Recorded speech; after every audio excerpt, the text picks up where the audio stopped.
Kelanchal times, हर खबर पर हमारी नजर।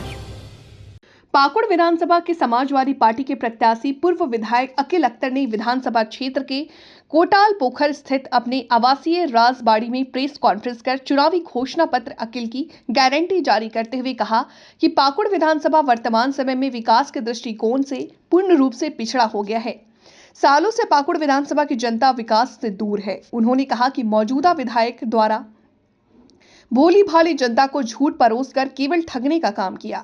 अगर जनता इस बार हमें मौका देती है तो पाकुड़ विधानसभा जो मूलभूत सुविधा जैसे बिजली, पानी, सड़क और पलायन जैसी समस्याओं से जूझ रही है, उन्हें अपने ही घरों से सारी सुविधाओं का लाभ दिलाने का काम करूंगा। मैं ये बोलना चाहूंगा कि जिस तरीके से हमारे यहाँ के युवाओं के भविष्य को बर्बाद किया गया है, बाल बच्चों के भविष्य को बर्बाद किया गया है, क्योंकि जब तक स्कूल अच्छा नहीं होगा और शिक्षा अच्छे से प्रदान नहीं किया जाएगा तब तक हमारा समाज शिक्षित नहीं होगा और आगे नहीं बढ़ेगा।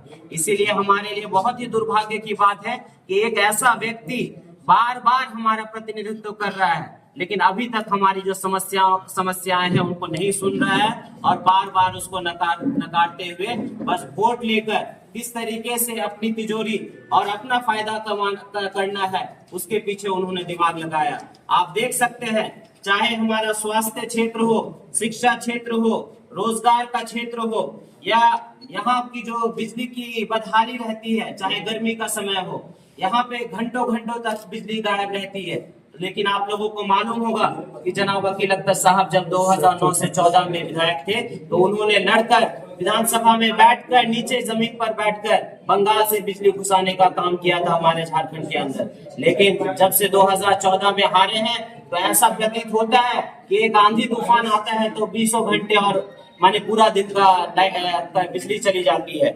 उसके बाद आज देखिए, रेल जो हमारे गरीब गुरबा या मध्यम वर्गीय जो हमारे लोग हैं, साथी बंधु है, सबके पास हो सकता है कि कार या वैसे साधन नहीं है जो ट्रैवल कर सके। इसीलिए रेल हमारा एक ऐसा माध्यम है जिसमें सभी सहज महसूस करते हैं और आसानी से ट्रैवल कर सकते हैं। लेकिन कोरोना काल के बाद से बहुत सारे ऐसे मार्ग के रेल हैं जिनको अभी तक चालू नहीं किया गया। बहुत सारे ऐसी ट्रेनें हैं, लोकल ट्रेनें हैं जिसको चालू नहीं किया गया है। इससे असुविधा की सामना करना पड़ रहा है लोगों को, और यातायात यहाँ पे जो रहती है वो शायद आपसे छिपी हुई नहीं है कि किस तरीके से घंटों घंटों यहाँ पे जाम में फंसा रहना पड़ता है। जो हमारा पाकुड़ से बरहरवा का मार्ग था उसको चौड़ीकरण करना था, लेकिन 2014 के हार जाने के बाद आप बोलिएगा तो एक गाड़ी मिट्टी भी डालकर उसको चौड़ा करने का काम नहीं किया गया है। जिससे आज ये कारण है कि आप अगर बरहरवा घुसते ही अगर वो भीमपाड़ा वाला एरिया घुसिएगा तो घंटों घंटों तक जाम में फंसा रहना पड़ रहा है। आज आप सिरकुंड गुमानी घुसिएगा तो वो रोड चौड़ीकरण ना होने के कारण पूरा आपका घंटों घंटों तक लोगों को जाम में फंसा रहना पड़ रहा है। उसके बाद कृषि क्षेत्र में आपको बताना चाहूंगा कि यहाँ के हमारे जो बड़े बुजुर्ग हैं या माताएं बहनें हैं जो अपना कृषि में जो लिप्त है, वो अपना घर को चला रहे हैं, उनके लिए हम लोग गुमानी राजग्राम से लेके गुमानी बरहरवा तक 4 नदी जो पड़ती है उसमें स्विच गेट का निर्माण कर किस तरीके से हमारे जो भी कृषि भाई बंधु हैं, माताएं बहनें हैं, उनको अपने क्षेत्र में ही रहकर 12 महीना हम लोग उनको लाभ दे सके, ताकि वो अपने घर में रहकर ही अपने परिवार के साथ रहकर ही सबके साथ रहकर यहाँ पे 12 महीना फसल उगाए और उनको दूर जाना ना पड़े। और जो हमारा स्वास्थ्य के क्षेत्र में 4 अस्पताल जनाब अकील अख्तर साहब ने 2009 और 14 के बीच में दोनों प्रखंड पाकुड़ और बरहरवा प्रखंड में 2-2 अस्पताल का निर्माण कराया था। लेकिन ये हमारे लिए दुर्भाग्य की बात है कि जनाब आलमगीर आलम साहब ग्रामीण विकास मंत्री जैसे पद पे रहकर भी आज तक वो 4 अस्पताल को चालू नहीं करवा पाए और 24 घंटा सेवा हम लोग को नहीं दे पाए। इसलिए कि उन्होंने ये समझ लिया था शायद कि यहाँ के लोगों को विकास से कोई मतलब नहीं पड़ता है, यहाँ के लोग विकास नहीं जानते हैं। लेकिन अब समय बहुत माने पानी आपका सिर से ऊपर पहुंच चुका है और लोग अपने आप को ठगा महसूस कर रहे हैं। मैं सभी मीडिया बंधुओं के माध्यम से अपने लोगों को अपील करना चाहूंगा कि ये बदलाव का जो एक माहौल, बदलाव का जो एक मुहिम सबने मिलकर छेड़ा है, इसमें हमारा हम सफर बनिए ताकि हम इस समाज को, इस क्षेत्र को विकास के रास्ते में ले जा सके और यहाँ पे तरक्की लाकर मेरे जितनी भी समस्याएं हैं उनको हम दूर कर सके। और बाकी आपके जो डिटेल ब्रीफिंग है वो हमारे जो मीडिया प्रभारी हैं फारूक जी, वो आपके सामने रखने का कोशिश करेंगे। तो एमएसडी के बदला में बहुत सारा पैसा पड़ा हुआ है जो नहीं ला सकते हैं आपका मंत्री, वो मेरे पास है, मैं लाऊंगा, वो मेरे पास है, मैं लाऊंगा।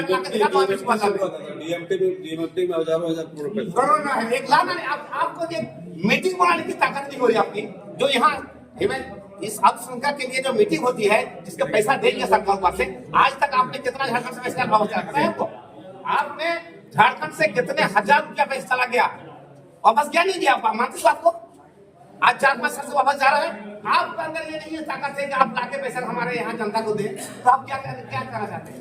लाने सुनो, चीज मौजूद है, लाने की हुनर चाहिए, लाने की ताकत चाहिए।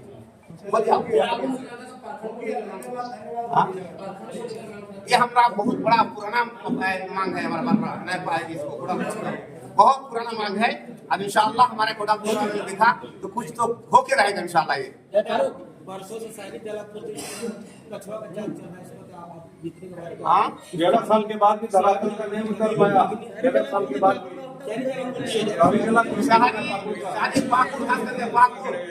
पाकुड़ शहर के लिए इतना बड़ा बड़ा प्रोजेक्ट हमने बना के रखे हैं कि आप सोच भी नहीं सकता। आने वाला कोई दूसरा मेरे एमएलए 50 साल सोचेगा भी नहीं जो मैंने पाकुड़ बनाने के लिए क्या क्या बना के रखा हूँ और करके रखा हूँ। कचरा विभाग जो था, मतलब वो जो ईसापुरी बनाया, किसने बनाया? अभी आधा पैसा मेरा प्रोजेक्ट का ये क्या हुआ, क्या कहते हैं, वहाँ रखा हुआ जो प्लान था, वो आधा भी पैसा पाकुड़ इसमें नहीं आया। आज तक आप सोच सकते हैं इतना बड़ा विभाग सब लगभग 100-150 करोड़ का है। हमारे मंत्री आज तक मैं बना इसलिए मंत्री चढ़ा भी नहीं बजा करके नहीं चढ़ा मंत्री अपना।